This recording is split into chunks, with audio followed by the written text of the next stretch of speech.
Hi friends, ಹೇಗಿದ್ದೀರಾ? ಎಲ್ಲ ಚೆನ್ನಾಗಿದ್ದೀರಾ ಅಂತ ಅಂದ್ಕೊಳ್ತೀನಿ. ವರ್ಣಿಕಾ ಅಡುಗೆ ಮನೆಗೆ ಸ್ವಾಗತ. ಇವತ್ತಿನ ವಿಡಿಯೋದಲ್ಲಿ ತುಂಬಾ ಸಿಂಪಲ್ ಆಗಿ ಹಾಗೆಯೇ ಕ್ವಿಕ್ ಆಗಿ ಮಜ್ಜಿಗೆ ಸಾಂಬಾರನ್ನು ಯಾವ ರೀತಿಯಾಗಿ ಮಾಡೋದು ಅಂತ ನೋಡೋಣ. ಇವಾಗಂತೂ ತುಂಬಾ ಬಿಸಿಲು ಶುರುವಾಗಿದೆ. ತಂಪಾಗಿ ಈ ರೀತಿಯಾಗಿ ಮಜ್ಜಿಗೆ ಸಾಂಬಾರನ್ನು ಮಾಡ್ಕೊಳ್ಳಿ, ಸಖತ್ ಟೇಸ್ಟಿಯಾಗಿರುತ್ತೆ ಅನ್ನದ ಜೊತೆಗೆಲ್ಲ.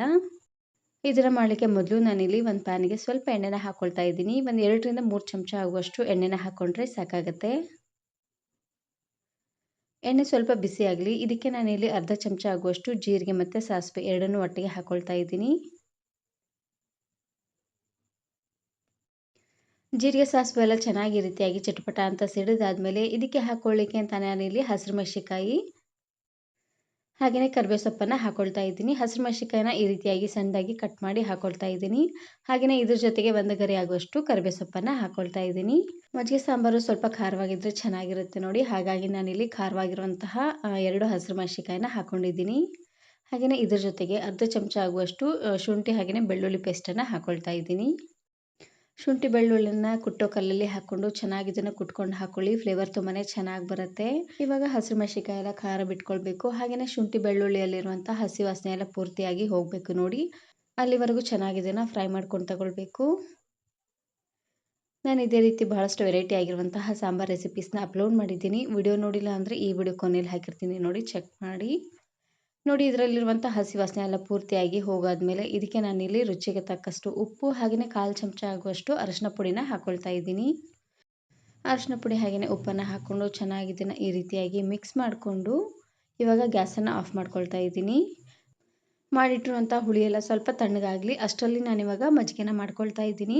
ಮಜ್ಜಿಗೆನ ಮಾಡಲಿಕ್ಕೆ ಮೊದಲು ನಾನಿಲ್ಲಿ ಒಂದು ದೊಡ್ಡ ಮಿಕ್ಸಿ ಜಾರ್ಗೆ ಫ್ರೆಶ್ ಆಗಿರುವಂತಹ ಮೊಸರನ್ನ ಹಾಕ್ಕೊಳ್ತಾ ಇದ್ದೀನಿ. ಇದಕ್ಕೆ ಆದಷ್ಟು ಫ್ರೆಶ್ ಆಗಿರುವಂತಹ ಮೊಸರನ್ನೇ ಹಾಕ್ಕೊಳ್ಳಿ, ತುಂಬಾ ಚೆನ್ನಾಗಿರುತ್ತೆ. ಇದನ್ನು ಪೂರ್ತಿ ನುಣ್ಣದಾಗಿ ಇದನ್ನು ಗ್ರೈಂಡ್ ಮಾಡ್ಕೊಂಡು ತಗೊಳ್ಬೇಕು. ನಿಮಗೆ ಬೇಕು ಅಂದರೆ ಉಪ್ಪನ್ನು ಇದರಲ್ಲೇ ಹಾಕ್ಕೊಂಡು ಗ್ರೈಂಡ್ ಮಾಡ್ಕೊಳ್ಬೋದು. ನಾನಿಲ್ಲಿ ಒಗ್ಗರಣೆಗೆ ಹಾಕ್ಕೊಂಡಿದ್ದೀನಿ. ಇವಾಗ ನಾನಿಲ್ಲಿ ಗ್ರೈಂಡ್ ಮಾಡಿರುವಂತಹ ಮಜ್ಜಿಗೆನ ಇನ್ನೊಂದು ಅಗಲವಾಗಿರುವಂತಹ ಪಾತ್ರೆಗೆ ಹಾಕ್ಕೊಂಡು ಮಿಕ್ಸಿ ಜಾರ್ಗೆ ಸ್ವಲ್ಪ ನೀರನ್ನು ಹಾಕ್ಕೊಳ್ತಾ ಇದ್ದೀನಿ. ಮಜ್ಜಿಗೆ ಸಾರು ಪೂರ್ತಿ ತೆಳ್ಳದಾಗಿ ಮಾಡಿದ್ರೆ ಅಷ್ಟೊಂದು ರುಚಿಯಾಗಿ ಬರೋದಿಲ್ಲ. ಹಾಗಾಗಿ ಸ್ವಲ್ಪ ಗಟ್ಟಿ ಅನ್ನೋಂಗೆ ಮಾಡ್ಕೊಳ್ಳಿ. ಇವಾಗ ನಾನಿಲ್ಲಿ ಮಾಡಿಟ್ಟಿರುವಂತಹ ಒಗ್ಗರಣೆನ ಹಾಕ್ಕೊಳ್ತಾ ಇದ್ದೀನಿ. ಒಗ್ಗರಣೆ ಪೂರ್ತಿಯಾಗಿ ತಣ್ಣಗಾದ ಮೇಲೇ ಹಾಕ್ಕೊಳ್ಬೇಕು. ಬಿಸಿ ಇರುವಾಗಲೇ ಹಾಕ್ಕೊಂಡ್ಬಿಟ್ರೆ ಮಜ್ಜಿಗೆ ಎಲ್ಲ ಒಡೆದೋದಂಗೆ ಆಗ್ಬಿಡುತ್ತೆ ನೋಡಿ. ಹಾಗಾಗಿ ಎಲ್ಲವನ್ನು ಹಾಕ್ಕೊಂಡು ಲಾಸ್ಟ್ಗೆ ಇದಕ್ಕೆ ಸ್ವಲ್ಪ ಸಣ್ಣದಾಗಿ ಕಟ್ ಮಾಡಿರುವಂತಹ ಕೊತ್ತಂಬರಿ ಸೊಪ್ಪನ್ನು ಹಾಕ್ಕೊಂಡು ಚೆನ್ನಾಗಿ ಇದನ್ನು ಈ ರೀತಿಯಾಗಿ ಮಿಕ್ಸ್ ಮಾಡ್ಕೊಳ್ತಾ ಇದ್ದೀನಿ. ಮಜ್ಜಿಗೆ ಸ್ವಲ್ಪ ಗಟ್ಟಿ ಅಂತ ಅನ್ನಿಸ್ತು, ಹಾಗಾಗಿ ಇದಕ್ಕೆ ಇನ್ನು ಸ್ವಲ್ಪ ನೀರನ್ನು ಹಾಕ್ಕೊಂಡು ಮಿಕ್ಸ್ ಮಾಡ್ಕೊಳ್ತಾ ಇದ್ದೀನಿ. ಮಜ್ಜಿಗೆ ಸಾಂಬಾರು ಪೂರ್ತಿ ಗಟ್ಟಿಯಾಗಿದ್ರೂ ಚೆನ್ನಾಗಿರೋದಿಲ್ಲ ನೋಡಿ. ಹಾಗಾಗಿ ಇದಕ್ಕೆ ಸ್ವಲ್ಪ ನೀರನ್ನು ಹಾಕ್ಕೊಂಡು ಈ ರೀತಿಯಾಗಿ ಮಿಕ್ಸ್ ಮಾಡ್ಕೊಳ್ತಾ ಇದ್ದೀನಿ.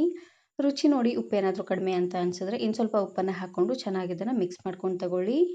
ಇವಾಗಂತೂ ಬಿಸಿಲುಗಾಲ ಶುರುವಾಗಿದೆ. ಮಧ್ಯಾಹ್ನ ಹೊತ್ತು ಅನ್ನದ ಜೊತೆಗೆ ಈ ರೀತಿಯಾಗಿ ಮಜ್ಜಿಗೆ ಸಾಂಬಾರನ್ನು ಮಾಡ್ಕೊಳ್ಳಿ, ಸಖತ್ ಟೇಸ್ಟಿಯಾಗಿರುತ್ತೆ ಮಸಾಲೆ ಮಜ್ಜಿಗೆ ಸಾಂಬಾರು. ಈ ಮಜ್ಜಿಗೆ ಸಾಂಬಾರನ್ನು ಬಿಸಿ ಬಿಸಿ ಅನ್ನದ ಜೊತೆ ಸರ್ವ್ ಮಾಡೋದಕ್ಕಿಂತ ಆದಷ್ಟು ಸ್ವಲ್ಪ ತಣ್ಣದಾಗಿರುವಂತಹ ಅನ್ನದ ಜೊತೆಗೆ ಸರ್ವ್ ಮಾಡ್ಕೊಳ್ಳಿ, ತುಂಬಾ ಟೇಸ್ಟಿಯಾಗಿರುತ್ತೆ. ಈ ವಿಡಿಯೋ ಇಷ್ಟ ಆದರೆ ಈಗಲೇ ಒಂದು ಲೈಕ್ ಬಟನನ್ನು ಕ್ಲಿಕ್ ಮಾಡಿ, ಫ್ರೆಂಡ್ಸ್ ಆ್ಯಂಡ್ ಫ್ಯಾಮಿಲಿ ಜೊತೆಗೆ ಶೇರ್ ಮಾಡಿ. ಹಾಗೆಯೇ ಮತ್ತಷ್ಟು ಹೊಸ ರೆಸಿಪಿಗಾಗಿ ವರ್ಣಿಕಾ ಅಡುಗೆ ಮನೆ ಯೂಟ್ಯೂಬ್ ಚಾನಲನ್ನು ಸಬ್ಸ್ಕ್ರೈಬ್ ಮಾಡ್ಕೊಳ್ಳಿ. Thanks for watching.